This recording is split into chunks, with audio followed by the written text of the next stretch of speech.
Welcome to this lecture about Arabia before the time of Muhammad.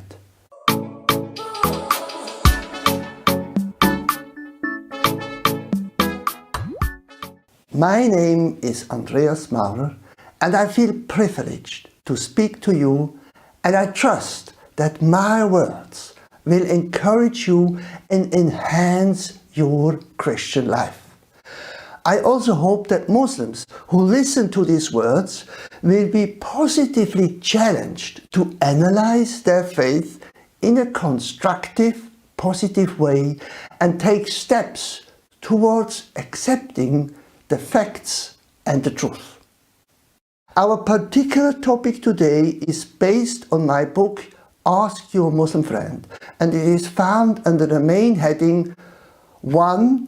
Islamic Teaching and 1.1 The History of Islam on pages 13 to 20. The questions we are going to discuss now are: how was the time before Muhammad was born in Arabia? What people groups lived there, and what kind of life did they live? Which religious beliefs did the people have and practice? What can we learn from this period of history? How can these topics constructively be discussed between Christians and Muslims? Often Muslims call the time prior to Muhammad's birth, which was about 570 after Christ, the age of ignorance. In Arabic, al-Jahiliyyah. I have asked some Muslims what they understand about this term. The answers were different, and many Muslims know nothing about it. The main point which Muslims believe is that it was Muhammad who came at that time in history and who guided people and was teaching things which people were ignorant before. However, an interesting question you may discuss with Muslims is: are then all people lost and go to hell before the time of Muhammad, since they were ignorant and did not know the so-called Islamic righteous way, which allegedly only Muhammad proclaimed during his life? If this is the case, can it be true that only the people who lived with Muhammad and the people thereafter could profit from his teaching and were no longer ignorant?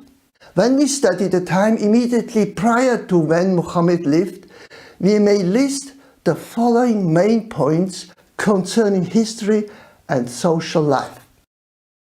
First, two great world powers controlled the Orient and the 6th century AD. These are the Byzantine and the Sassanid empires.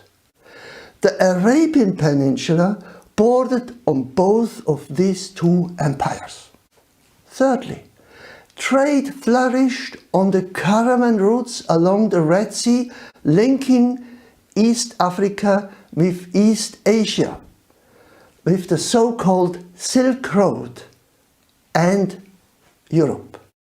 The city of Mecca had become an important center of trade, but was also a religious center and place of pilgrimage. One of the main sources of income of the people in Mecca was to manufacture idols and sell them. Different sources say there were about 360 idols at that time of history, and eventually Muhammad destroyed them.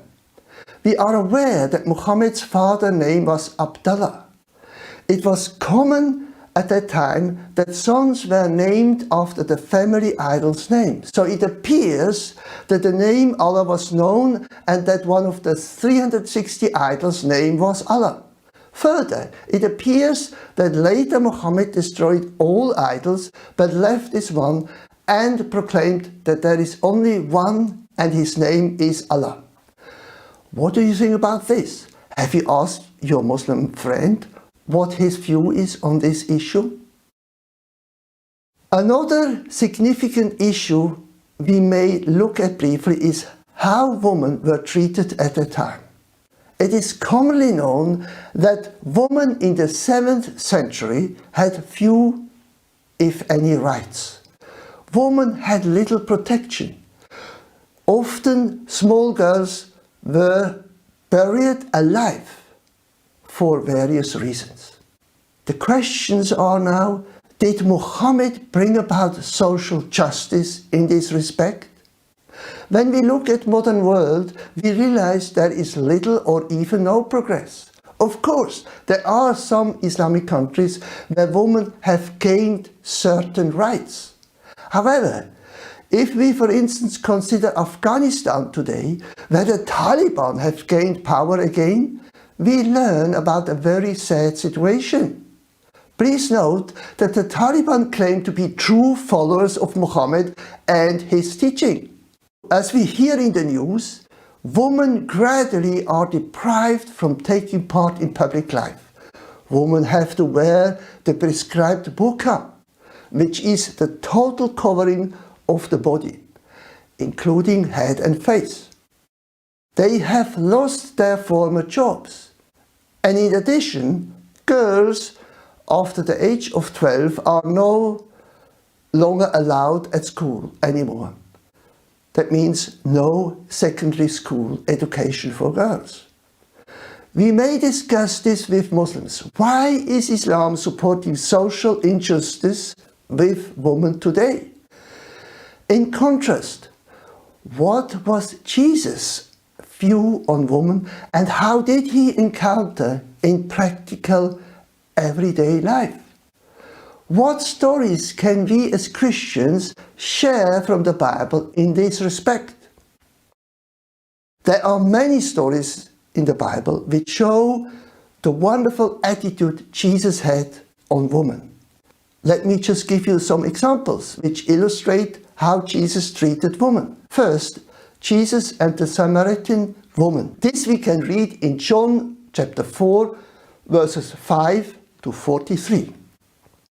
Then also, for instance, the wedding at Cana, John chapter 2, verses 1 to 12. Or the woman subjected to bleeding. We can read this in Luke chapter 8, 43 to 48.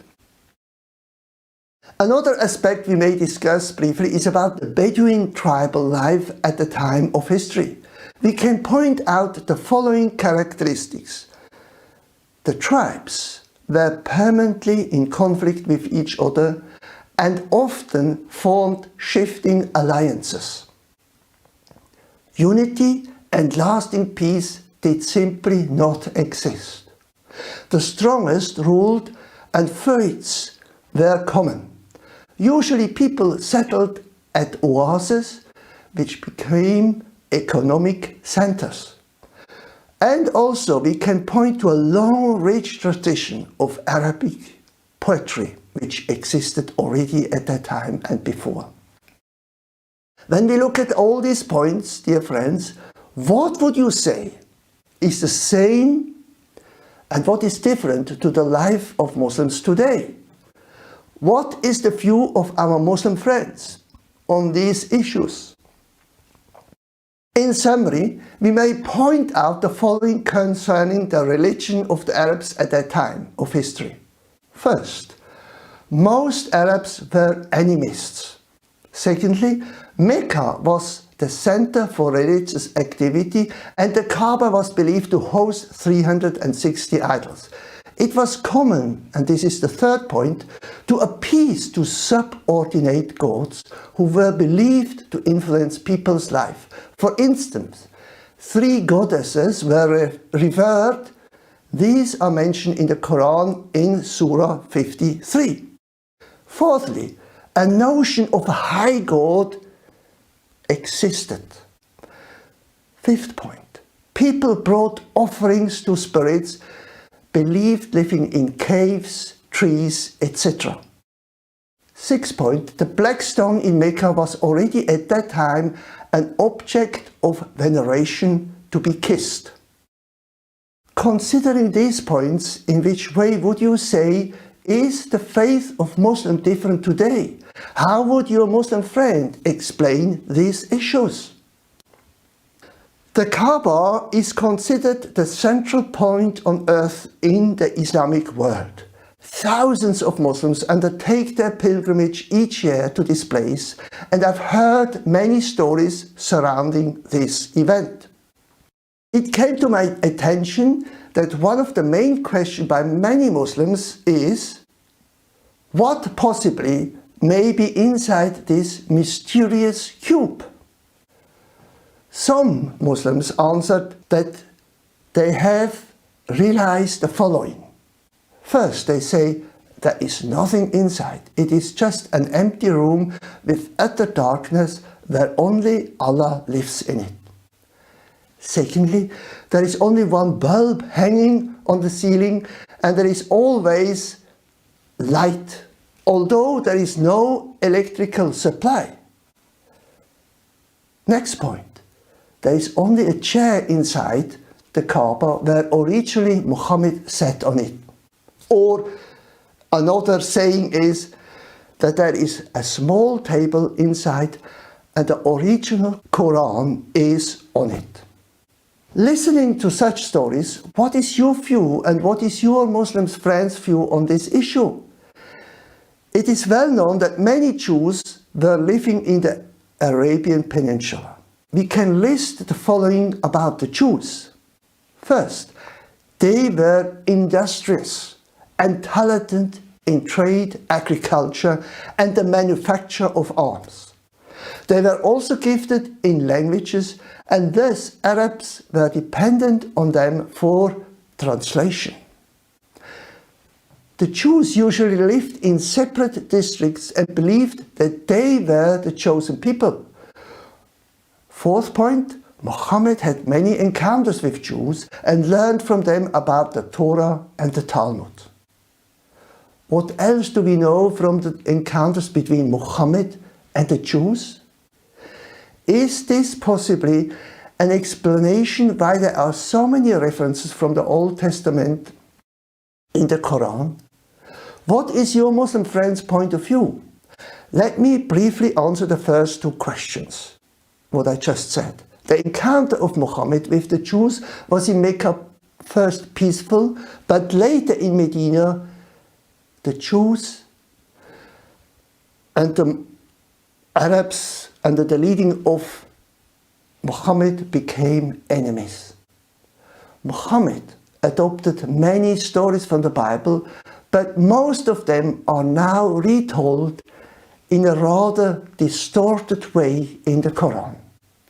Muhammad, by the way, never ordered to write a new book, since he believed that the Jews and Christians already have the book from God. Muhammad also assumed that stories he heard from the Jews were all written in the Bible. But this is not true, since some of these stories were not from the Bible, but rather from Jewish tradition. Muhammad was not able to read the Bible in its original language, since it was written in Hebrew and Greek.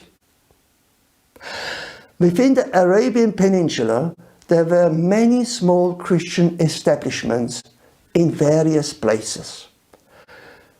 There were three major areas of Christianity on the fringes of Arabia. In addition, the following can be said. Numerous Arab tribes had accepted the Christian faith at that time. Muhammad had contact with Christians, and thus he heard stories from the New Testament.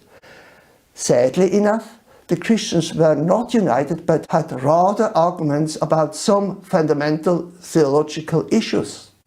It appears, therefore, that Christians did not obey the Great Commission as written in the Bible by sharing the gospel, and it is evident that Muhammad, as a result, never had the opportunity to learn about the biblical way of salvation. What is the reason why there are so few Christians in this area today? What can the church learn from these historical events today? In the book Ask Your Muslim Friend, the story of the Year of the Elephant is told on pages 18 to 20. This event takes place in the same year when Muhammad was born. It is an interesting story, and often I've asked Muslims about it. However, only few of them had a knowledge about it. Nevertheless, Muslim scholars give great tribute to this event and draw important conclusions out of it for the benefit of Muhammad and Islam. Please study the 5 points listed on page 20 and possibly discuss them with your Muslim friend. This is it for today. Write in the comments section where you want me to elaborate further. You can also write your questions in the comments and I will respond to each of you. Please subscribe to the channel so you don't miss out any of the future lectures. And please download our literature from our website. See you soon again. Good day and God bless you.